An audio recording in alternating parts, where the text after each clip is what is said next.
Good evening. Yeah.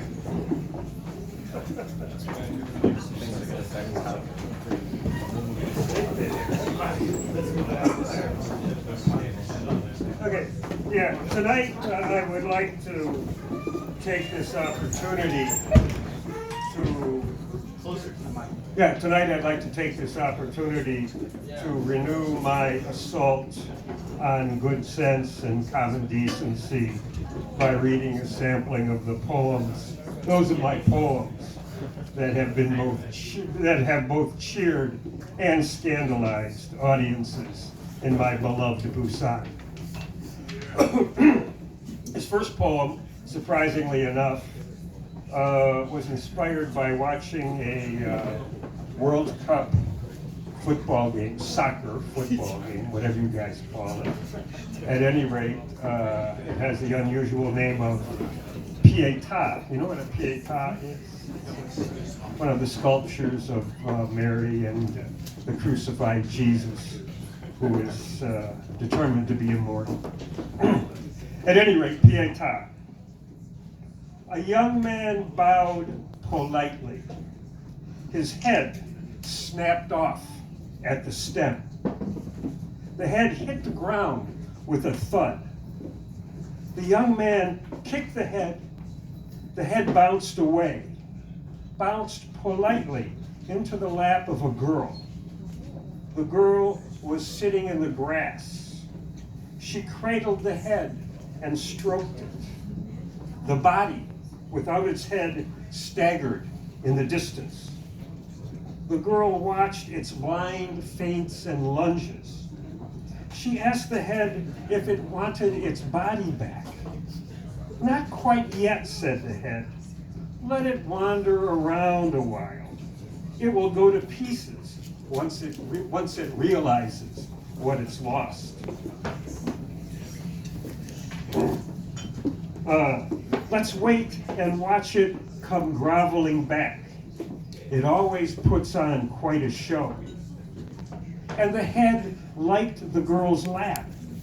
It liked being cradled and stroked without its body parts getting in the way. It liked being the center of attention. But sooner or later, the rest of the body would grope its way back to them. Sooner or later, it must tumble upon their intimacy. See, said the head, I told you so. Already the young man's arm was crawling toward them in the grass. The fingers of the hand clutched the grass and dragged the arm after it.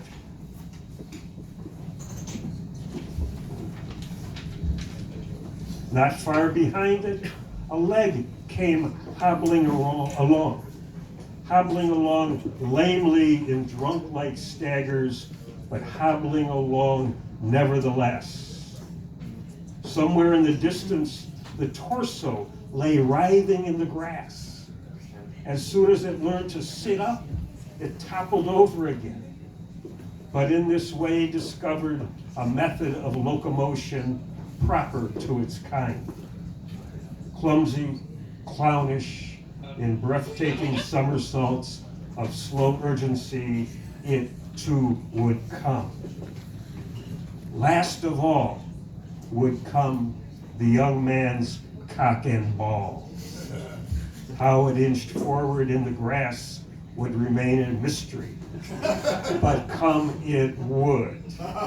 It would come because desire is shameless in its naked persistence, because the blunders and wonders of instinct, once set in motion, are unerring, because a cock and balls creeping forward in the grass, moving without seeming to move, but closing in all the time, is a marvel no brave girl has ever yet been able to resist picking up and cradling in the palm of her hand.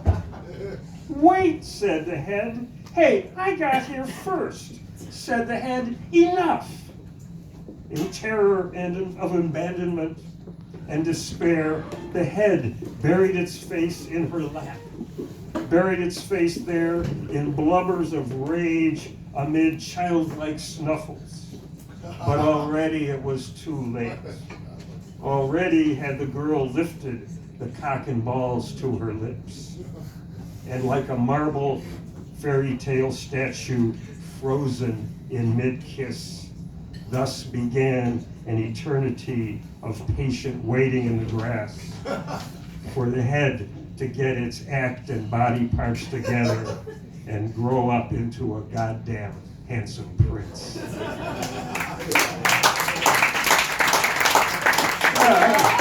a long one. Okay.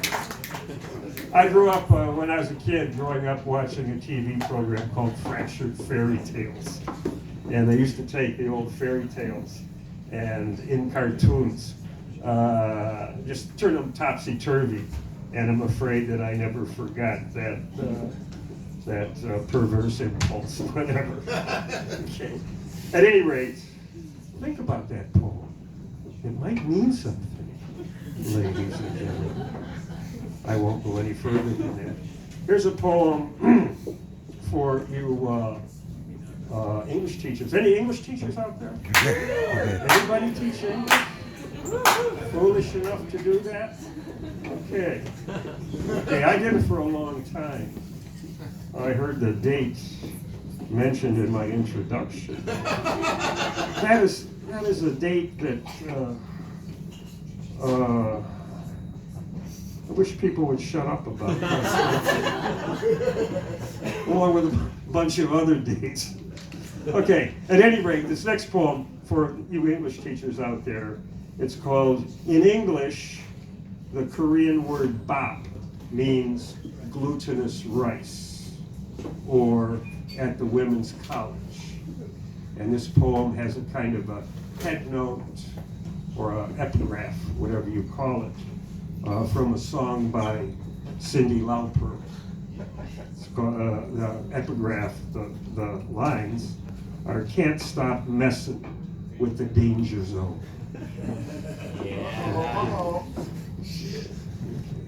Halfway through the semester, finally, they stopped asking me, how old are you?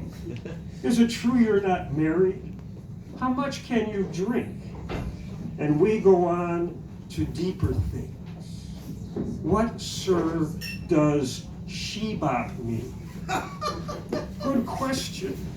I wouldn't have known, except I read Rolling Stone to keep up with my scene back home. It means, I say authoritatively, female autoeroticism. Blank stares all around, exotic frogs on lotus pads, gazing up into the light.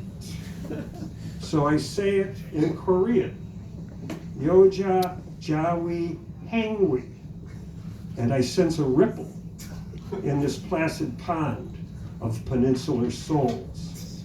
How does he know that bad word? They whisper, quite rightly, given my struggles with their tongue. But at least I've let them know what we sing about back where I come from.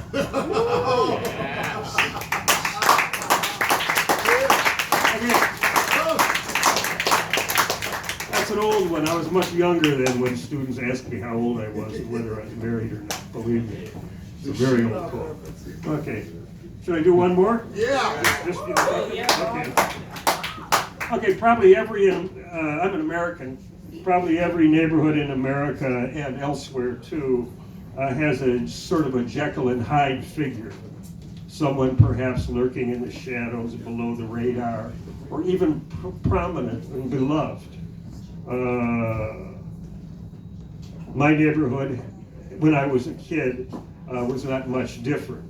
And at any rate, we had a figure like this. We called him Rucky. And his drugstore, he was a pharmacist, was called the Rucky's Corner Drug.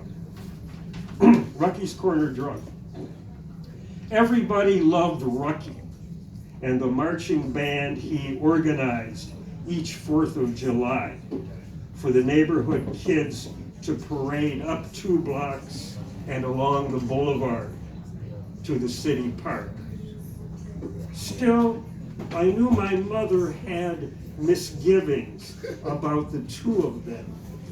All that lipstick and way too much makeup caked on to work behind a soda fountain, though they were sweet enough to an 8-year-old with 2 nickels clutched in the palm of his hand, while the big kids bought firecrackers and copies of Playboy stashed under the cash register counter, presided over by the old ex-boxer with his stogie and Parkinson's tremor that Rocky cherubly hired. Only years after we'd moved away, and Eli Rucky was busted for trafficking in drugs and running a brothel above his pharmacy, that I put it together on a slow drive around the old stomping ground. The rage and spite of the graffito splashed in stark white paint across the steel back door to his stockroom and forbidden upstairs suite by some dumb young punk without the $30 to pay our Mr. Hyde for a screw and a score. Fuck you, Daddy-O. We're finally through that.